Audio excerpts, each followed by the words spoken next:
It's Thursday evening அம்மா வீட்டுக்கு தான் வந்திருக்கேன். பிகாஸ் அண்ணாவோட பர்த்டே அன்றைக்கி.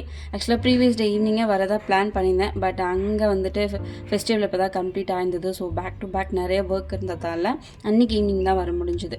நாங்கள் பர்த்டேலாம் பெருசாக வந்து செலிப்ரேட் பண்ண மாட்டோம். பக்கத்தில் ஏதாவது கோவிலுக்கு போயிட்டு அர்ச்சனை பண்ணிவிட்டு அண்ட் ஹோட்டல் போயிட்டு நல்லா சாப்பிட்றது. அதுதான் யூஸ்வலாக எங்களோட பர்த்டே செலிப்ரேஷன் ரொட்டீனாக இருக்கும். ஒரு ½ அன் ஹவர் டிஸ்டன்ஸில் இருக்க மணப்பாறை மாரியம்மன் கோயிலுக்கு தான் போயிருந்தோம். நாங்கள் யூஸ்வலாக அண்ணாவோட பர்த்டே அப்போ இந்த கோவில் தான் விசிட் பண்ணுறது. ஸோ அன்றைக்கும் போயிட்டு அர்ச்சனைலாம் பண்ணிவிட்டு அண்ட் பக்கத்தில் ஒரு வெஜ் ரெஸ்டாரண்ட் இருந்தது, அங்கே போய் நல்லா சாப்பிட்டோம்.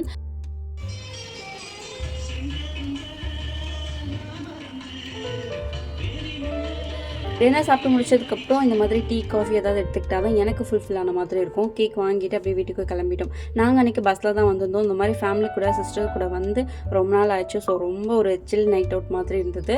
அண்ட் வீட்டுக்கு வந்துட்டு சின்னதாக ஒரு கேக் கட்டிங்கோட பர்த்டே செலிப்ரேஷன் ஃபினிஷ் பண்ணிட்டோம்.